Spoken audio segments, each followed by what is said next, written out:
What's up, guys? And we are back. I'm your host, Jonny Gomes, two-time World Series champ. And we have Eugene and Scott coming in for this pretty cool draft issue.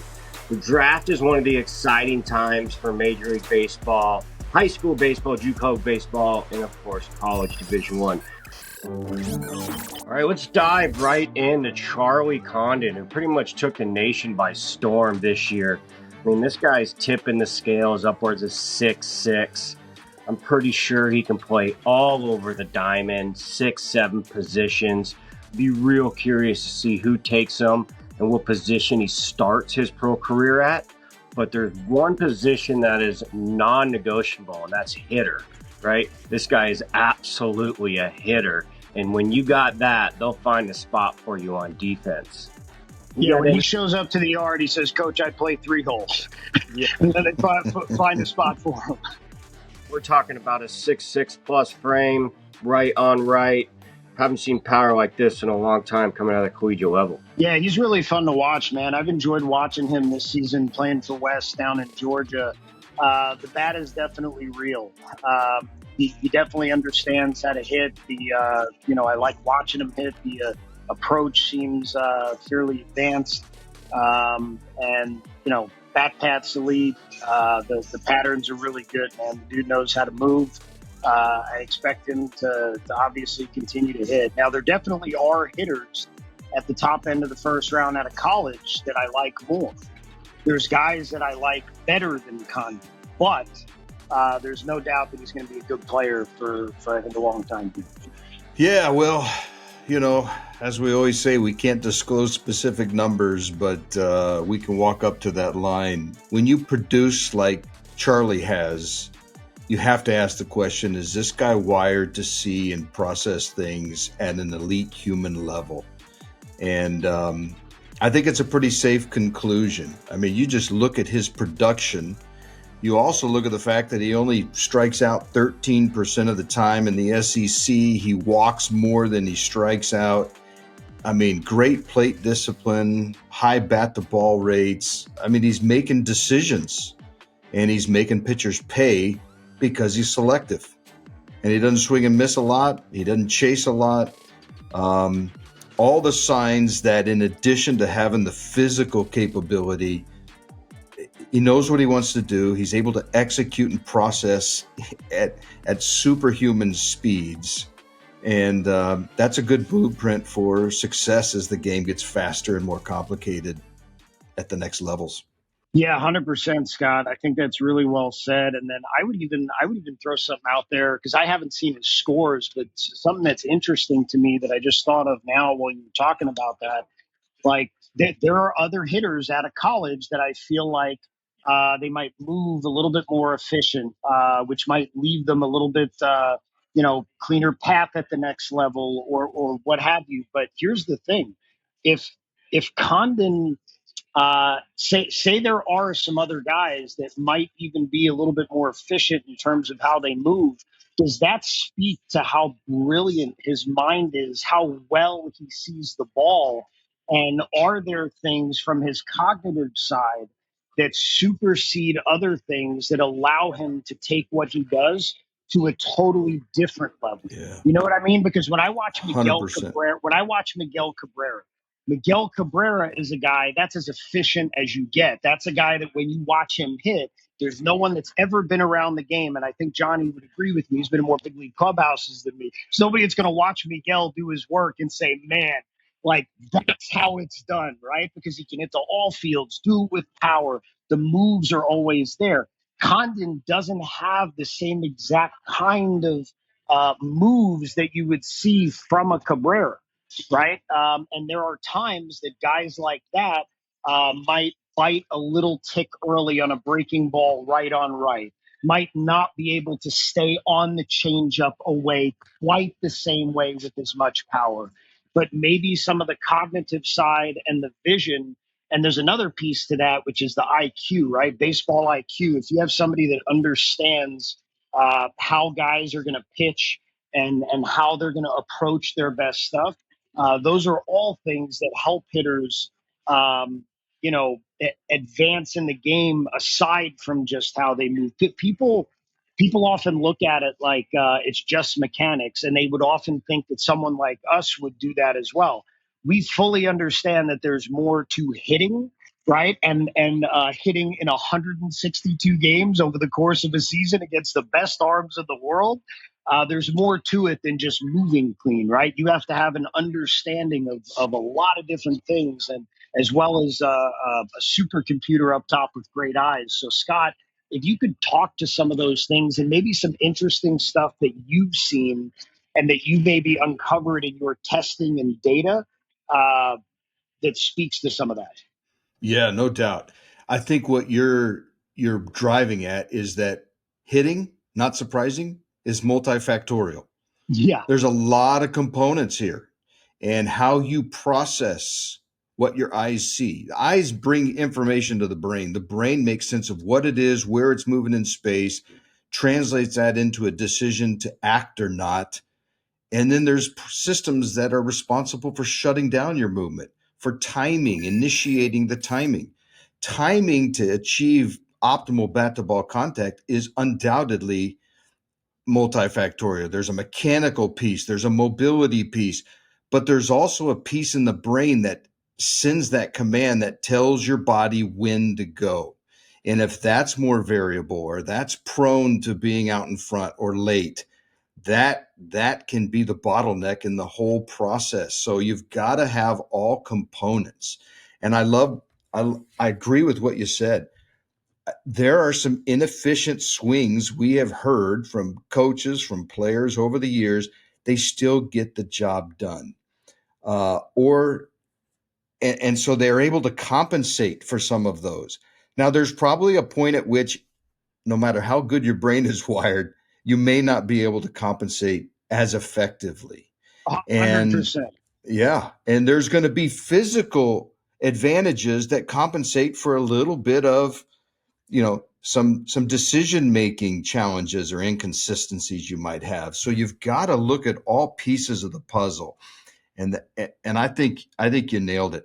This cognitive piece is just, now we're biased. It's an important piece. It's a critical piece, but it is really just one piece of the full equation. And there's different styles of hitters. There's different cognitive styles to hitters, just like there's different physical, different athletic styles to hitting. You got to look at it all. Yeah, 100%. I mean, at the end of the day, when you're talking about a hitter, you're talking about grading someone over the duration of a season or a career, not a day in a cage or one game on a field, right? So when we're considering those things, these guys have to be able to do this day in and day out, seeing 2,000 pitches, getting about 1,000 swings off during the course of a season, right? So there are guys that have various kinds of say inefficiencies or the barrel path is stuck. It's not that they can hit everything. It's that they do this well enough at that level that they can be there. Right. And like you said, there are certain prerequisites, but I also think there's a lot of things in movement that are very misunderstood by people. Like, for one, what the definition of efficient is, right? Because there are certain things like rate of force development, how much power you can achieve. But then what about strategies that the brain is using to delay the body's launch, to read the pitch, right? That there are a lot of hitters that when you watch the moves, they're not expressing a ton of force yet. They're just moving while they're reading, but they're not making a decision yet, right? Yeah. So you're speaking our language. That ability to pause your motor system, delay it, hold it back to the right moment in time. I mean, we're talking a few tens of milliseconds is the difference between being out in front, just missing it. I mean, it is unbelievable what these professional athletes are able to accomplish in such small time scales. I mean, 10 1,000ths of a second. Gomes, for sure. We're talking about you, buddy. Yeah. Jonny, talk to us. I have something that I wanted to actually, I'll just share it and then tell me what you think about this, Jonny. So one of the interesting things being in my position is that I get to work with kids like my daughters, and 12-year-old softball players, all the way up to pros. And we were at our 12U practice the other day. And one of the things I did with them, I pulled one of the players over and I had her stand in front of me. And I said, okay, I want everybody to watch, and then everyone else is going to do the same activity because we're gonna learn something about visual perception today. I said, I want you to keep looking at me. I have a ball in each of my hands. I'm going to throw it up in the air. You are not allowed to leave my eyes. We have to stay here. And I want you to try and catch it. And without a hitch, no problem. I'm tossing it up higher, lower, a little left, a little right. She's catching all the balls. I said, was that difficult? She said, no. So then I had everyone else do it. We ran through it. I said, was that difficult? They said, no. I said, okay. What is that telling you? What is that telling you? What do we understand from that? One of the girls said peripheral vision. I said, so what you mean is you don't have to be staring at something to be able to actually see it, be aware of it, and know what you need to do to move to get to it. Right. So, because I feel like some of the girls on the team, when we look at videos from games, it's one thing in the cage. And Johnny, when I tell you we got 12-year-old girls hitting balls like professionals, if I sent some video in, buddy, it's pretty. We got like 8 kids that have gone up 20 miles an hour in exit velocity in the last year, and they're hitting balls like 77, 74. It's like Maya Brady territory. We're in the 250s. Like, it's fun to watch BP with our team. But then there's a translation into game, right? And there's a different period of time that happens with different people. So we have this player on our team, the one I use for the example, super physical, hitting balls 77. I saw her hit a ball 280 feet. She's in 7th grade. Like, absolutely ridiculous. But when she's hitting in the game, it's like her brain goes on overload and she gets ready so early that she like isn't ready and then has to start again. And she's getting beat with 45-mile-an-hour pitching sometimes. It's not even hard. But if you throw 60 against her, I've seen her torch that, right? Because then it's just an immediate reaction.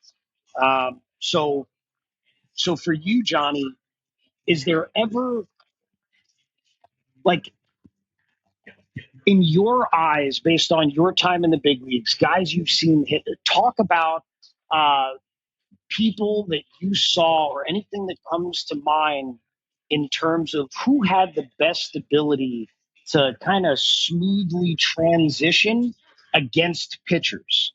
Because it's like some people only have one mode. There's no contrast. It's yes or no, go or not. But the real elite, man, I feel like they can kind of tune it up and tune it down on the timing mechanism based on the guys. Because when you start, that has to be dependent on what that guy's doing and when he's moving too. Yeah, I mean, at the end of the day, at the amateur level or even at the big league level, I say you get out for two reasons. One, you swung at a ball, and two, you were late, right? So what happened? You were either late or you swung at a ball. Very rarely, are you going to get, have success by swinging at balls and taking strikes and not being on time. And two, since we're talking about the draft a little bit, I think movement is so important and having the ability to eliminate. Because when you take that adjective away of amateur and put professional in, the biggest thing of your career changes and you now have a wooden bat the rest of your career. That sweet spot just got so much smaller. There's balls that Charlie Condon have hit out in his collegiate time that will be broken bats. It will be broken bats. The same contact, the same everything. And I can't tell you how many big SEC first basemen that just rolled into rookie ball and just got absolutely their lunch handed to them. I really did. I really did. And there's dudes that don't know how to hit with wood. And that's the absolute game changer when you take that adjective of amateur and put in professional. For sure. And then on top of that, like, you also have to think, I mean, when we look at hitters and we look at their careers and the trajectories from prospect to what we see now, there's two guys that come to mind. Like, you go back to Javi Baez and you go to Bryce Harper. If you watch them move when they were young, there's certain things that they were able to get away with because the level of competition was below. Like, they were a man playing against boys. They were advanced in mentally, physically, in every possible way. But as they moved up in levels, they both kind of spoke to it, especially Harper. Like, he learned that the less he did, the more consistent he was able to do it. So it's like we always walk this line with an athlete of like, what's right for their timing patterns to get to the ball and their sequencing. Because some guys need to move a little bit more to allow for things to go certain places and the body to get to certain positions and for them to make a decision. And then other guys need to move way less, right? So the same answer to making someone an all-star could be taking a little bit of this guy's movement away or adding more to this guy. So literally two different players, both becoming all-stars, and two totally different understandings of what exactly it is they need to do to be on time. How about being on time? Eugene, a guy I think you know a lot about, and that's Bryce Rayner. Team USA shortstop. Again, a big kid, a big body. It's so unique right now in the draft. I mean, I think these kids are bigger, right? Just brute height and weight than ever. And at the same time, the smaller ones are shining too, right? Like the Mookie Betts, the Andrew Benintenis. You easily go to, a Altuve. I mean, these kids are big, man. And they're, you got the Corey Seagers and the, Gunnar Hendersons. But how about Bryce Rayner? I mean, this guy's obviously going to be a number one day. Can't see him dropping too far. Someone's going to be really lucky to get this cornerstone at shortstop. And what have you seen out of him in his young career?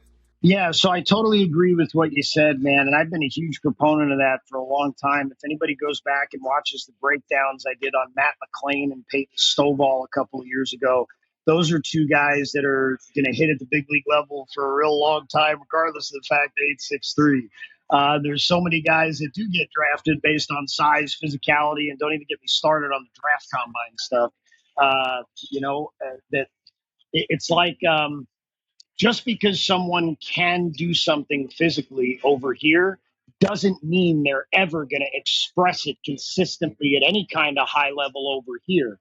But just because they don't have this physically doesn't mean they can't be a 12-time MLB All-Star either, right? Now, Rayner is where you get something a little bit different, man. So Jonny, I've known you now for a couple of years, and when I say, sometimes I make bold statements, but when I make them, I try to stand behind them. Like when I told people Paul was going to go 1-1 when he wasn't slated to go till the end of the first, I had seen what they hadn't seen, right? So Bryce, when I say this, take it with what you know of me.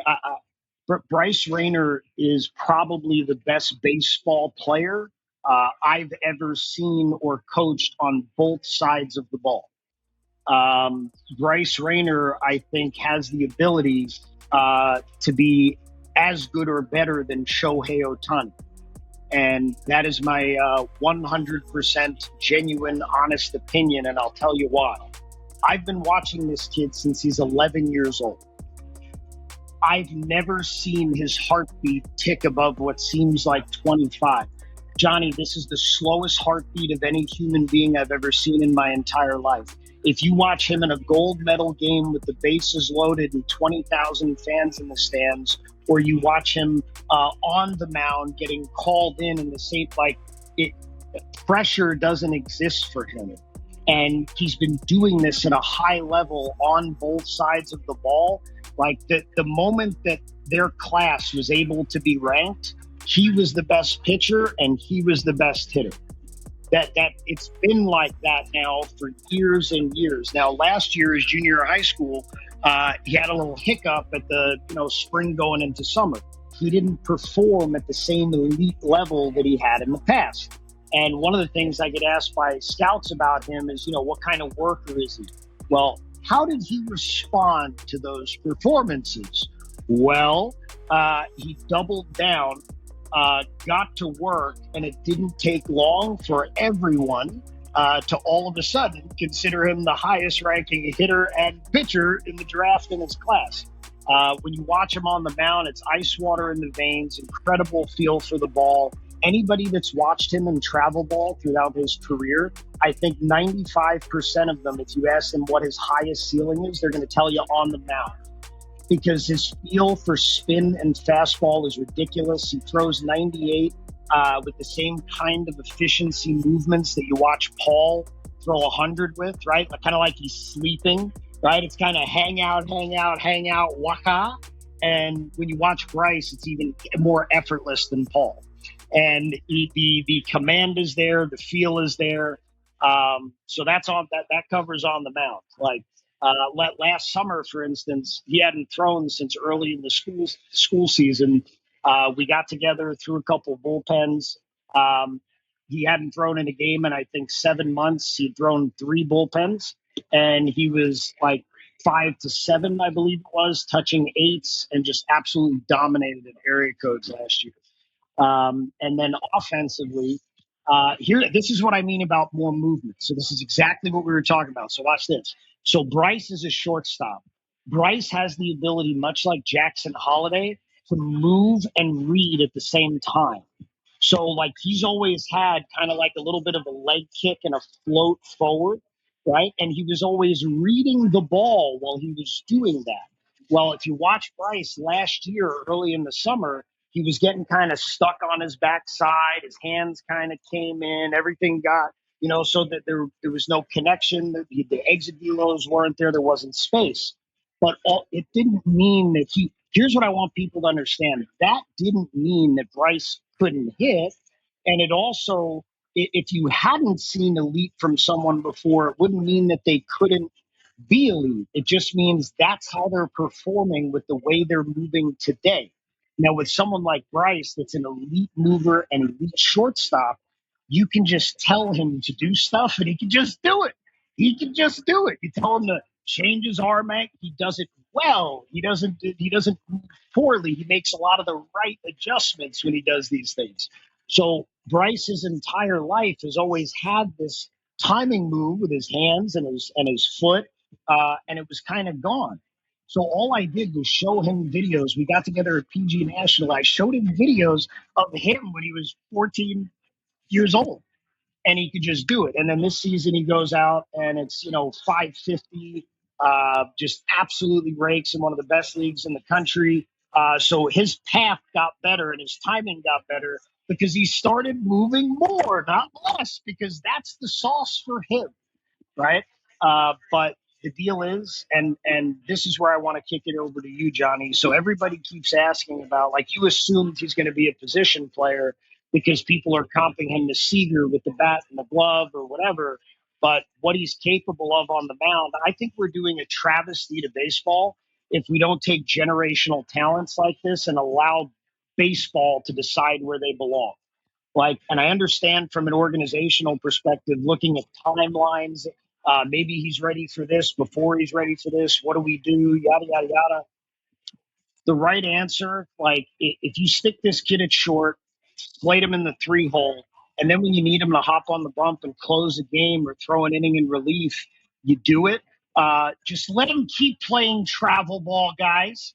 Put him on the mound when the game is on the line because he doesn't have nerves. They don't exist. When you have a crucial moment and the game could be decided in the 5th, but you don't want to use your closer, boys, wouldn't it be nice to have a lockdown reliever that can sit 6 to 8 like he's sleeping and throw 4 pitches for strikes? That'd be really nice, wouldn't it? Wouldn't that add to like an organizational or a player's value, perhaps?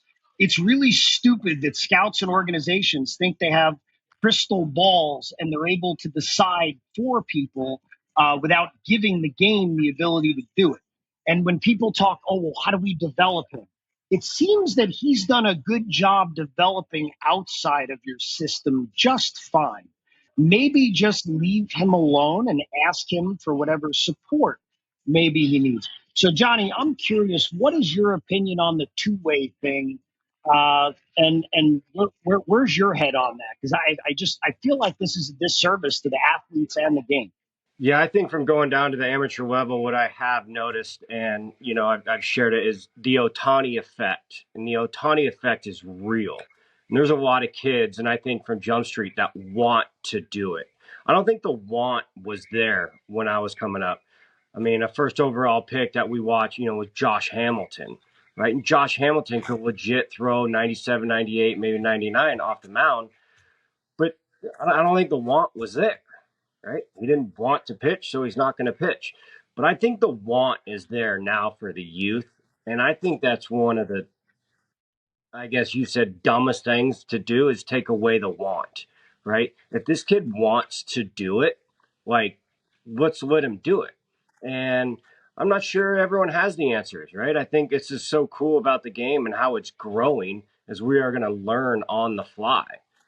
Scott, the cognitive way, right? Like we're gonna have to get unique here, right? This guy's got two jobs, two different crafts. He better be wired different, and I think those tests are out there, and you can help this guy along the way. But man, where the game is now, I don't think we need to take the want away from these players. And I know the Otani effect is real because you see a lot of these kids going two ways now. There's So way more what's two-way guys than there are POs. So what's interesting is so for a long time now we've been focusing and training two ways and encouraging all of our players to do it. We did it with Paul Skeen since he was 13. We've done it with Rayner, Franco, both this year. That they'll go in the top couple rounds this year. And they do both at an elite level. At the end of the day, if you can rotate like that, you can rotate like that. Now, whether you can handle pressure, whether you have movements that allow for you to create direction with your force, all that stuff is different. But the bottom, I just feel like if somebody has the ability to do both, and as long as they're going up through a system and your management, you're saying, man, I really like this guy over here better than all those dummies who are paying to do it over there. Like, just let the guy keep moving on. And like I just feel like we should be allowing for if someone is good enough for these things to happen. I mean, I still think we can see Paul Skeens hitting the big leagues. I'm serious. I'm serious. If he's only 21, right? Judge was 26, I believe, or 25 or 26 when he made his big league debut. If Paul goes to the AFL, goes to the Arizona Fall League, swings a little bit. I mean, who knows?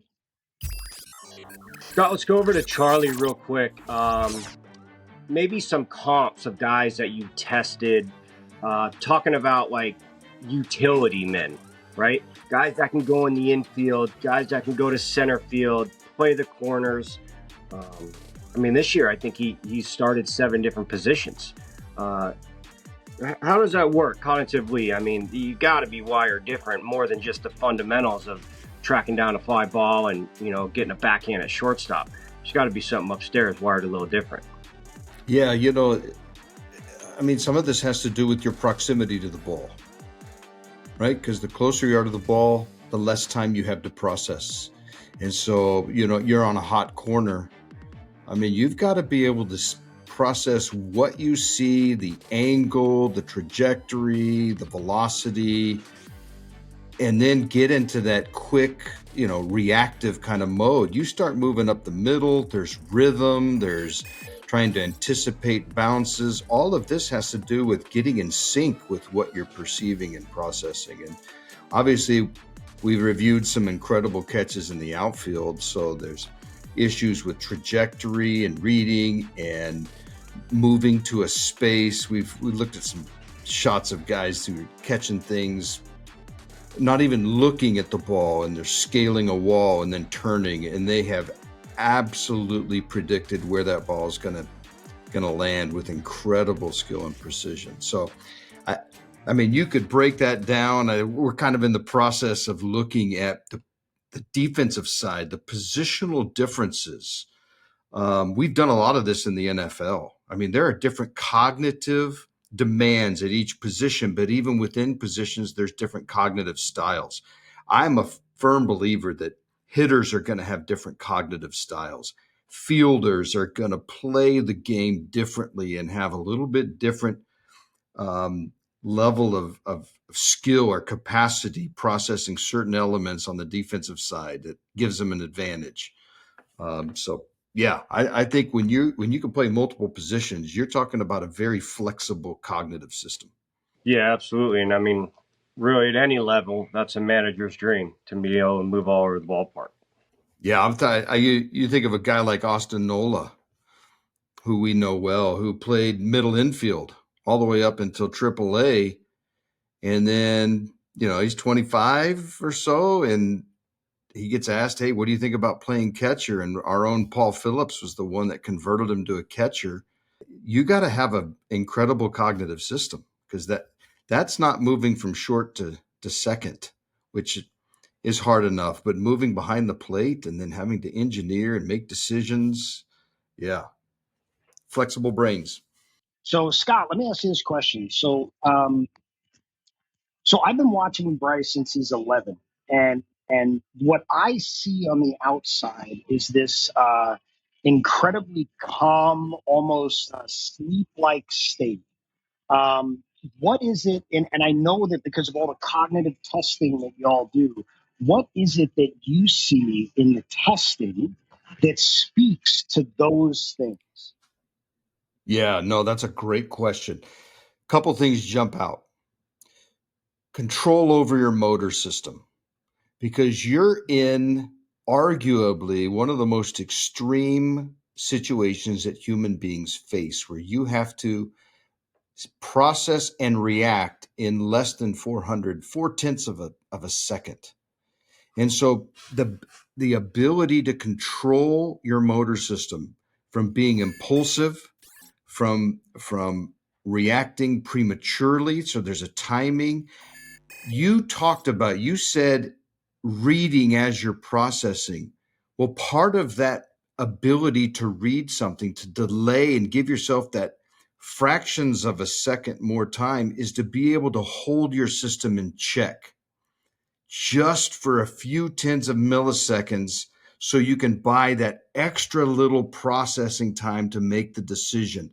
That's what we call impulse control in our variable. It turns out to be one of the predictors, right? You can chase pitches for a lot of reasons, right? There's situational factors, there's mechanical factors, but there's also cognitive factors. You misjudge what pitch it is, you misjudge where it crosses a hitting zone, but you may see it perfectly. You may be dialed in and still chase because you have low impulse control.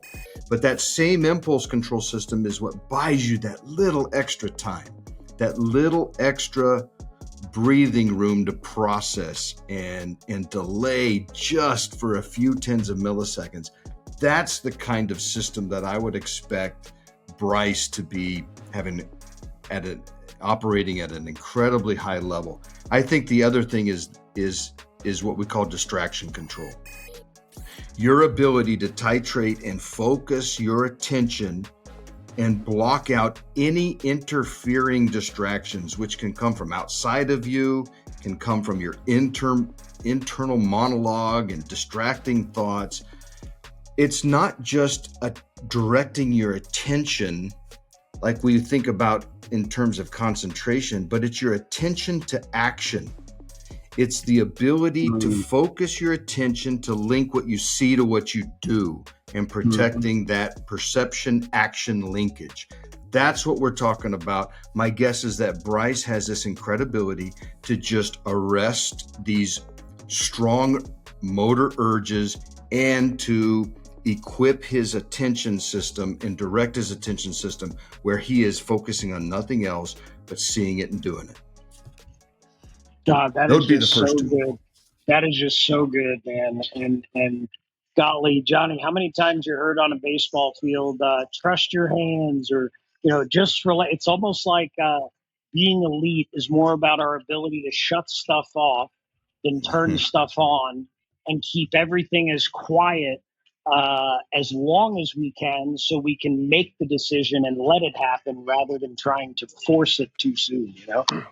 Yeah, when we break down some of these extreme clips, some of these motorcycle dudes or these Red Bull athletes with the parachutes, and what I always mention is how much stuff they're like turning off, right? Like if he screws up his craft, he dies, right? And the amount of stuff these core athletes don't worry about outside of just landing this backflip or whatever he's doing, to me, is something we can learn from, right? About turning off instead of turning on, right? Like, you think Lindor worries about overthrowing the first baseman? Like, never. No, right? But there's probably some young kids that just worry about getting the ball and overthrowing it, right? I don't think Ohtani worries about swinging at balls because he knows he can fix it in one pitch. Um, so we What if obviously have to have the IQ and we have to have the high level stuff, but it's having the ability to turn things off.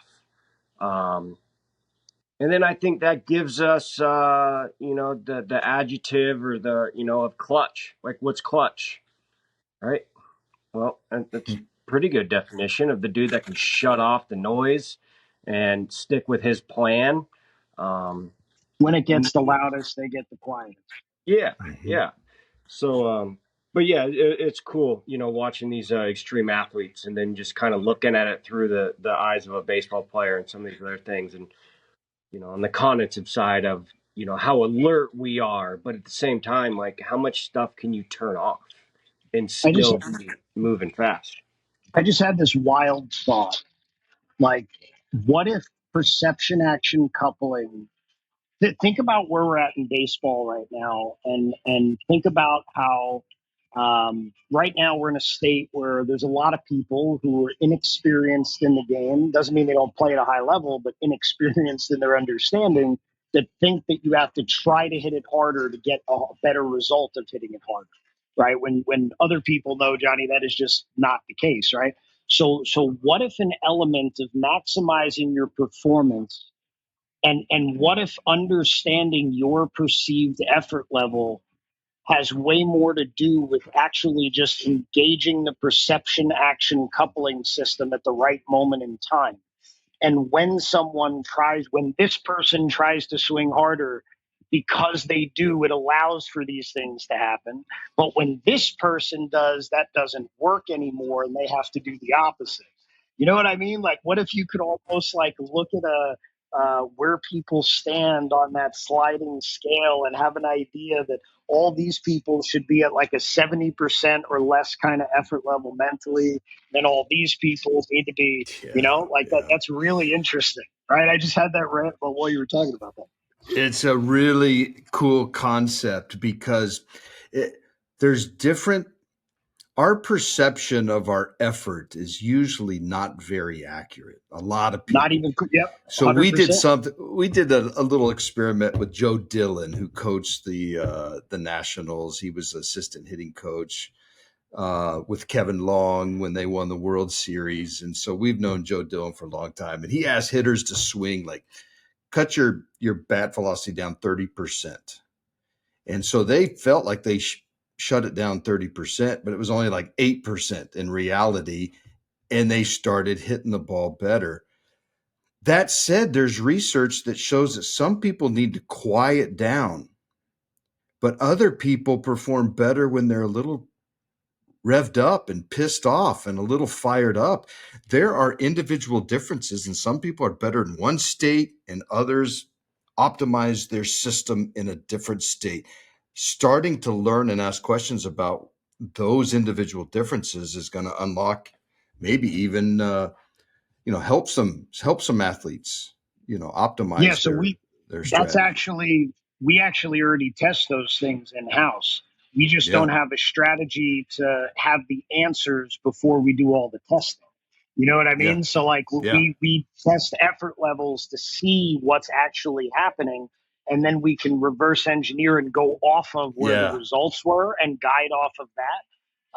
But it would be really nice if we had like a general understanding and we could just take this test and have a profile for somebody, and then Yep. be able to kind of guess that direction a little bit sooner. That would be probably really helpful. Could you work on that a little bit? Keep Man, that's right up our alley. Man, you Right give us an up your opportunity to test some hypotheses and let the data do the talking. This is what we were talking about. This is something to keep a conversation going on for sure. Well, I tell you what, Blink. I tell you what, Scott. That was pretty awesome. I think we dove deep. And when you have the opportunity to dive deep into these amateurs and the way we talked about these guys, you would think they've already played in the big leagues, the way they're moving and the way they're ticking. So some organization's going to be really happy to get these players, as are their parents. They're about to get real rich, aren't they? The money's out skyrocketing these days, so good for them. They deserve it. Not too many people in the world can do what they can do. Again, with S2 Cognition, it's time. Thank you both for your time, and let's do it again. Let's see what happens after this draft. Appreciate you guys. Thanks for having me on.